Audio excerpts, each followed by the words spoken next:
On va parler d'enseignement, enseigner. Ça, c'est quelque chose que le CrossFit a amené à beaucoup de méthodes d'entraînement.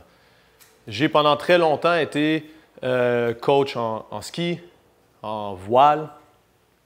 La méthode traditionnelle à haut niveau d'entraînement est toujours de faire de la détection-correction. Donc, de dire à un athlète, montre-moi ton mouvement et on va partir de là, je vais t'enseigner.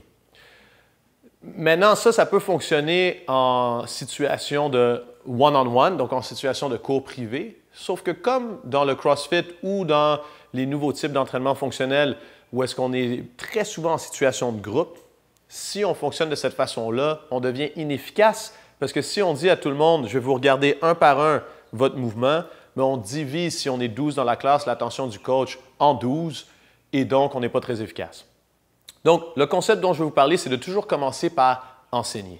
Enseigner, qu'est-ce qu'on veut dire dans le fond? C'est de prendre pour acquis que la personne ne sait pas nécessairement de quoi on parle, peu importe son niveau.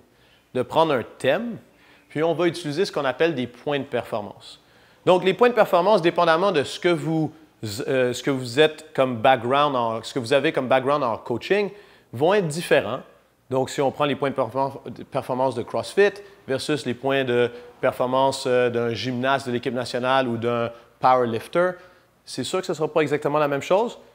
Là n'est pas le débat. L'idée est plus de comprendre qu'il faut attacher son enseignement à un point de performance beaucoup plus qu'à une position. Après, dans le monde de l'entraînement fonctionnel, c'est là que je parle, il faut qu'on voit la transférabilité de ce qu'on enseigne. Ça, c'est très important. C'est le premier concept qu'il faut comprendre pour être un bon enseignant en entraînement fonctionnel ou en CrossFit.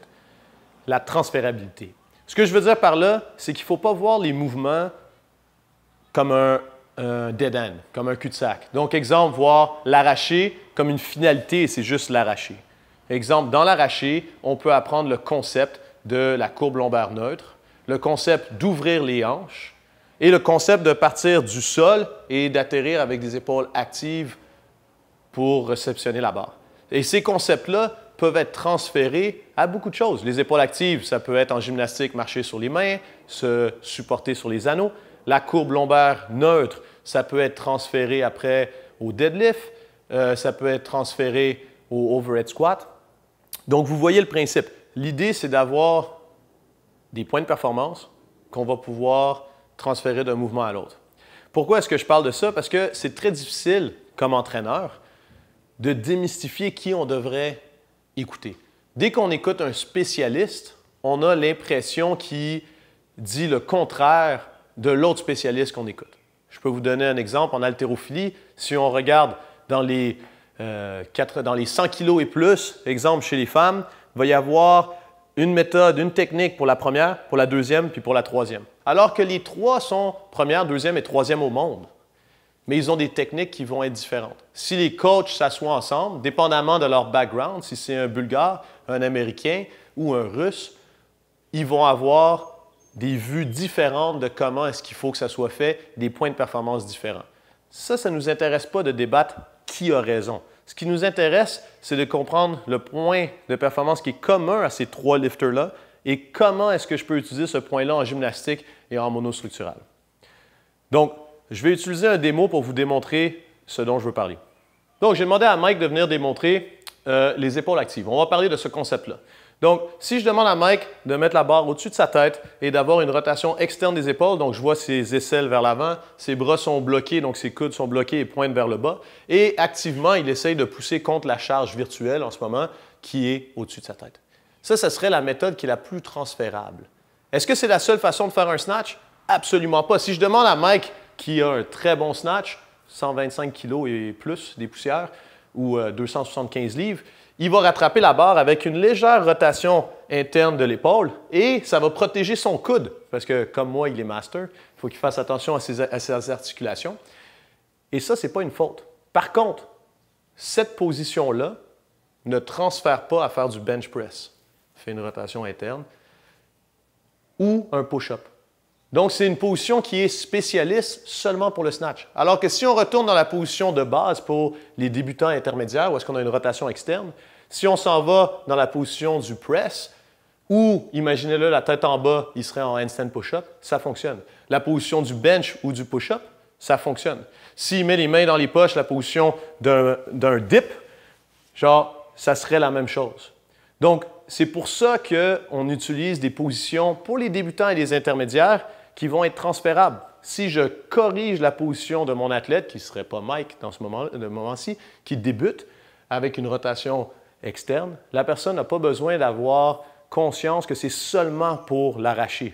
Le lendemain, quand on travaille la gymnastique, je peux lui dire « Hey, on va faire la même position d'épaule que tu avais pour le snatch, puis aujourd'hui, c'est pour le push-up. » Boum, ça fonctionne. On pourrait voir le même principe, qu'il y a toujours ce débat-là, pour la hauteur des fesses pour le départ en haltérophilie, exemple. Donc, si on regarde un deadlift de débutant, on va avoir Mike qui va avoir les fesses relativement hautes, juste en dessous de ses épaules. Regarde légèrement vers l'avant. Si c'est un débutant, cette position-là va être la même position que pour le départ de son snatch. Il fait juste élargir les mains.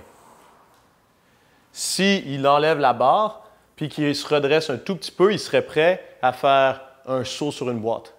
S'il rentre les mains à l'intérieur, il est prêt à faire un kettlebell swing. Donc, c'est transférable. Est-ce que c'est la meilleure façon de faire un arraché? Absolument pas. Si je demande à Mike de se placer dans sa position d'arraché maintenant qu'il est expert, les fesses vont être beaucoup plus basses parce qu'il va être dans une position où est-ce que ça lui permet d'ouvrir les hanches de façon plus explosive que tout à l'heure au lieu de faire une catapulte. Merci. Donc, ce qui est important de comprendre, c'est de ne pas essayer de savoir quelle méthode est meilleure. C'est de comprendre quelle méthode ou quel point de performance devrait être utilisé à quelle étape de développement de l'athlète. Gardez toujours en tête que si vous avez un athlète qui est débutant à intermédiaire, il faut qu'il ait le moins de choix possible. Il faut qu'il y ait une position pour ramasser une barre du sol. Il faut qu'il y ait une position pour les épaules. Il faut qu'il y ait une position pour avoir la courbe lombaire neutre. Maintenant, c'est un petit peu comme dire que le Père Noël existe ou expliquer à son enfant que c'est une cigogne qui amène les bébés. C'est un mensonge, mais pour leur bien. Ça leur permet de focusser sur une chose puis d'apprendre à bien le faire et c'est transférable à tout le reste qu'ils vont faire. Quand la personne commence à devenir efficace, c'est là qu'on va faire les changements différents. Donc, c'est là aussi que c'est très important.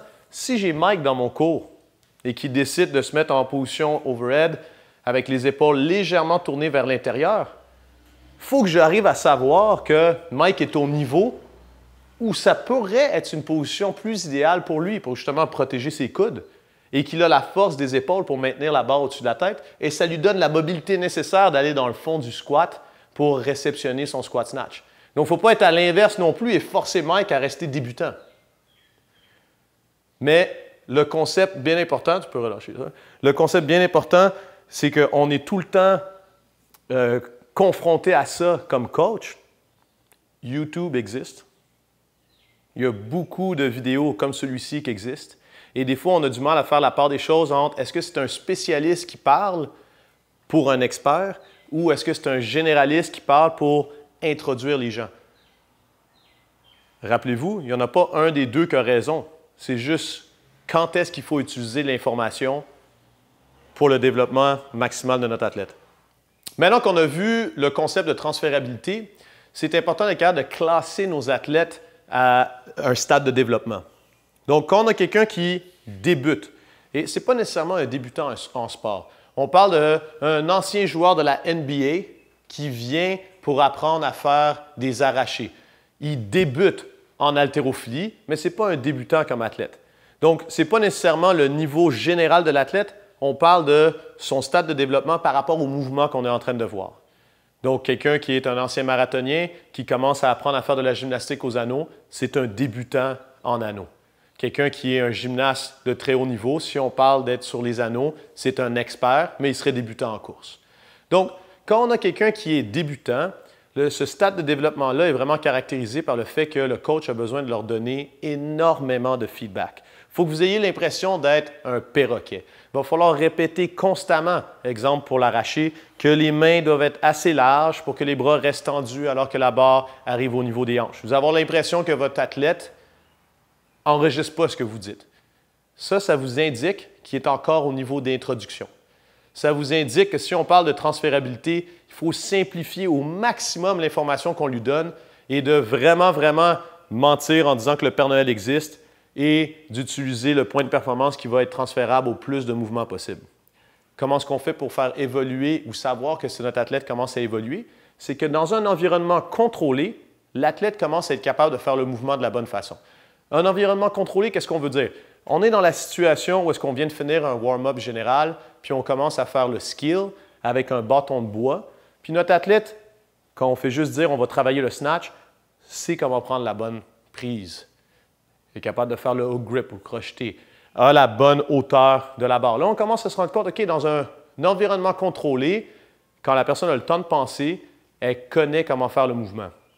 Par contre, là, à la grande surprise du coach, souvent quand on ne connaît pas le développement, c'est on voit dans la session de warm-up et de skill que l'athlète bouge relativement bien. On tourne les yeux pendant le workout, puis quand on re-regarde, ils sont en train de faire des cleans au lieu des snatchs. En situation où est-ce que l'intensité augmente, où est-ce que la charge augmente, là, ils ne sont pas constants. À ce moment-là, notre rôle comme coach, oui, il faut donner du feedback, mais il y a moins besoin de donner de feedback que de faire prendre conscience à l'athlète des ressentis de chaque mouvement pour être capable de s'accrocher à des choses qui restent constantes dans le mouvement, peu importe comment est-ce qu'on se sent. Donc, exemple, quand ils ne sont pas fatigués, peut-être qu'ils sentent qu'ils agrippent leur pouce, tandis que dans le workout, il faut qu'ils essayent de penser à tirer les épaules vers l'extérieur.